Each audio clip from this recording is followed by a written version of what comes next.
perkenalkan kami dari kelompok 6. Di sini kami akan mempresentasikan terkait penelitian kami khususnya untuk mata kuliah Indonesia. Di sini penelitian kami berjudul Peran Sandwich Generation di Kota Malang dalam meningkatkan produktivitas kerja dan juga kualitas hidup. Next.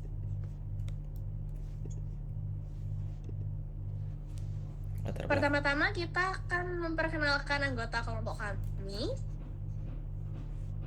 Di sini saya ada Amelia Ramadhani, kemudian ada teman saya Muhammad Zaini, Nadia Fani, Raffi Azani, Sabisma Brilliantiva, ada Siska Amelia, dan juga yang terakhir ada Verlita Aprilia. Nah, lanjut ke bagian latar belakang. Jadi alasan kami memilih mengenai tema Sandwich Generation ini karena kami melihat bahwa masih banyak fenomena Sandwich Generation yang terjadi di sekitar kami. Nah, jadi fenomena sandwich generation merupakan kondisi di mana individu pada usia produktif yang khususnya Gen milenial dan Gen Z menanggung beban finansial serta emosional dari dua generasi sekaligus. Nah, di wilayah Perkotaan Malang sendiri, dinamika ini dipicu oleh meningkatnya angka harapan hidup dan tingginya biaya hidup.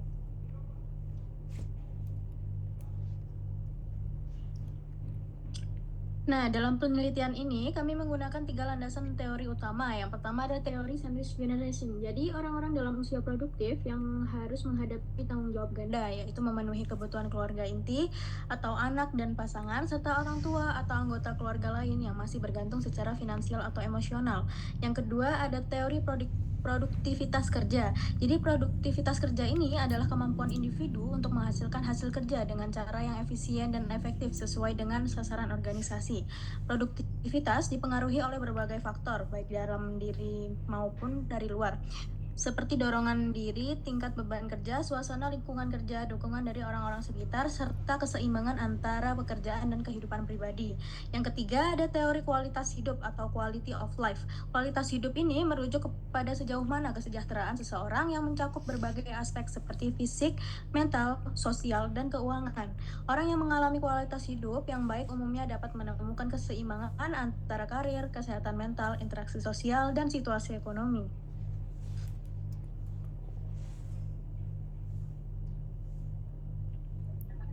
Selanjutnya tentang tujuan penelitian, yang pertama untuk mengidentifikasi faktor penyebab fenomena sandwich generation di Kota Malang. Karena kita tahu sendiri kalau fenomena sandwich generation itu semakin banyak di masyarakat, apalagi di usia produktif di Kota Malang. Kemudian yang kedua untuk menganalisis pengaruh tanggung jawab ganda terhadap produktivitas kerja. Jadi di sini kita ingin mengetahui apakah peran sandwich generation itu lebih banyak menjadi hambatan atau justru menjadi motivasi dalam meningkatkan produktivitas kerja. Yang ketiga, untuk menjelaskan dampak fenomena ini terhadap kualitas hidup individu.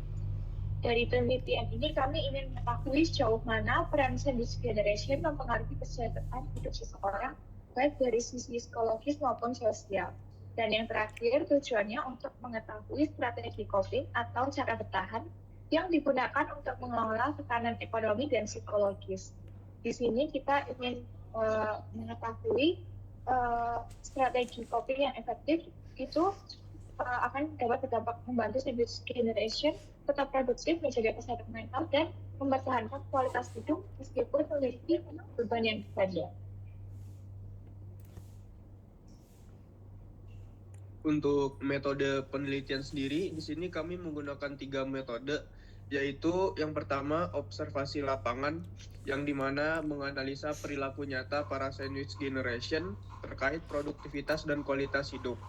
Yang kedua, wawancara kualitatif, yaitu menggali pengalaman personal dari beberapa responden yang harus menjadi tulang punggung keluarga. Yang ketiga, jadwal pelaksanaan, yaitu penyusunan instrumen, pengumpulan data, analisis, dan penyusunan laporan.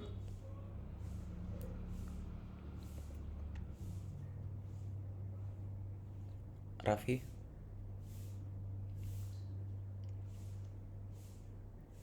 Boleh dilanjut?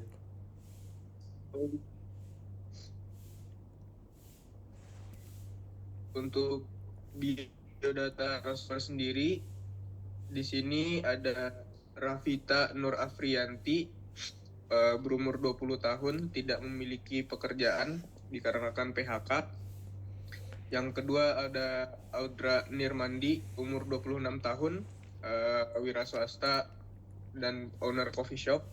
Yang ketiga Dema Ari Kurniawan, umur 22 tahun, kerjaannya sendiri yaitu freelance fotografi. Yang keempat ada Rizky Firmansyah, umur 24 tahun, pekerjaannya piercer yaitu tukang tindik. Lalu yang terakhir ada Mardani Irawan, umur 21 tahun, pekerjaannya staf toko.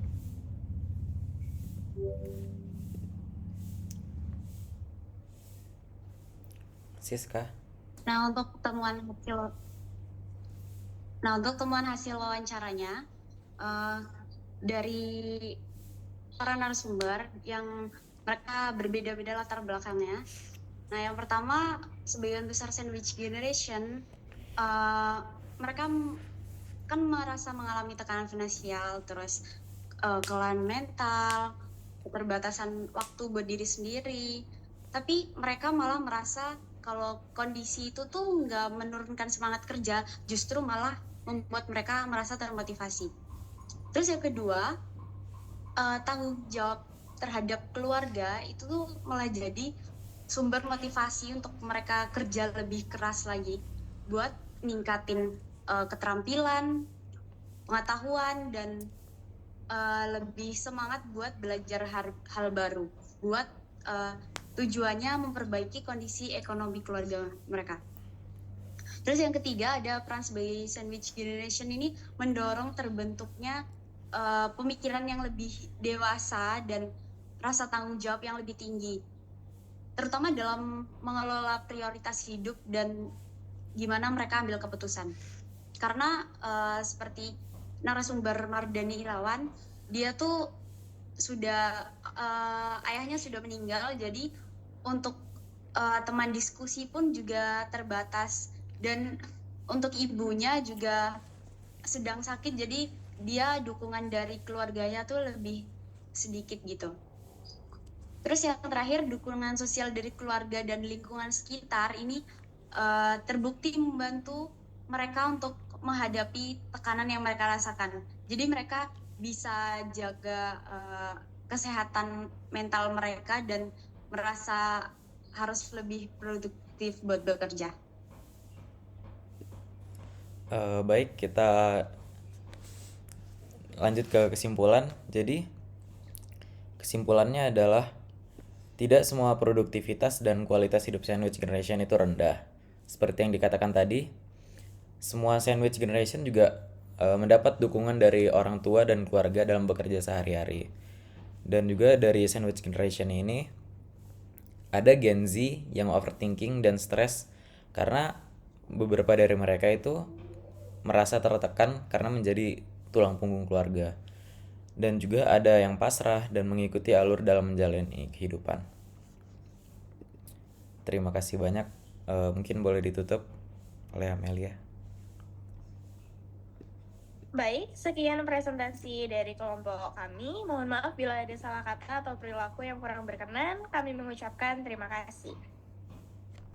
Dadah.